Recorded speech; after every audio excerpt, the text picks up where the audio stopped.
ಉಳ್ಳಾಲ ವಿಧಾನಸಭಾ ಕ್ಷೇತ್ರದ NYCನ ಅಧ್ಯಕ್ಷರಾದ ಸಾಹಿಲ್ ಮಂಚಿರವರೇ, ಬ್ಲಾಕ್ ಅಧ್ಯಕ್ಷರಾದ ರಮೇಶ್ ಶೆಟ್ಟಿಯವರೇ, ಪ್ರಧಾನ ಕಾರ್ಯದರ್ಶಿಯಾದ UT ಫರೀದರವರೇ, ಎಲ್ಲ NSY ವಿದ್ಯಾರ್ಥಿಗಳೇ, ಎಲ್ಲ ನಮ್ಮ ಕಾಂಗ್ರೆಸ್ ಪಕ್ಷದ ಮುಖಂಡರೇ, 12 ವರ್ಷಗಳಿಂದ ಈ ದೇಶದ ಜನಸಾಮಾನ್ಯರು ನೆಮ್ಮದಿಯಿಲ್ಲ.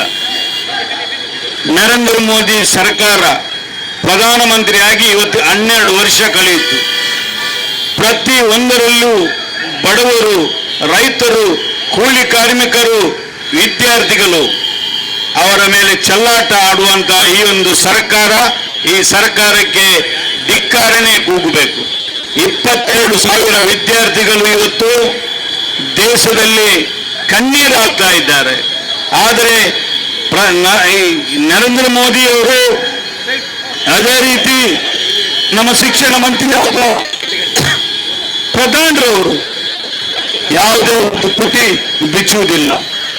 ಈ ದೇಶದಲ್ಲಿ ಈ ದೇಶದ ರಾಯಭಾರಿ ಯಾರಂತ ಕೇಳಿದ್ರೆ ಅದು ವಿದ್ಯಾರ್ಥಿಗಳು ಇದ್ದರೆ ಮಾತ್ರ ಈ ದೇಶ ಉನ್ನತ ಸ್ಥಾನಕ್ಕೆ ಹೋಗಲಿಕ್ಕೆ ಅವಕಾಶ ಆಗ್ತದೆ.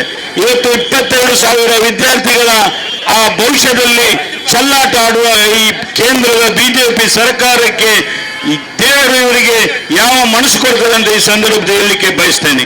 ನಮ್ಮ ರಾಜ್ಯದ ಮುಖ್ಯಮಂತ್ರಿಯಾದ ವೀರಪ್ಪ ಮೊಯ್ಲಿ ಅವರು ಇವತ್ತು ರಿಕ್ಷಾ ಚಾಲಕರ, ಗುಜರಿ ವ್ಯಾಪಾರ ಮಾಡುವವರು, ಮೀನು ವ್ಯಾಪಾರ ಮಾಡುವವರು, ಸಣ್ಣ ಕೂಲಿ ಕಾರ್ಮಿಕರ ಮಕ್ಕಳು ಇವತ್ತು ಇಂಜಿನಿಯರ್ಸ್, ಡಾಕ್ಟರು ಆಗುವುದಾದರೆ ಅದು ಕಾಂಗ್ರೆಸ್ ಪಕ್ಷದ ಮಾಜಿ ಮುಖ್ಯಮಂತ್ರಿಯಾದ ವೀರಪ್ಪ ಮೊಯ್ಲಿ ಅವರ ಕೊಡುಗೆ ಅಂತ ಈ ಸಂದರ್ಭದಲ್ಲಿ ಹೇಳಲಿಕ್ಕೆ ಬಯಸ್ತೇನೆ.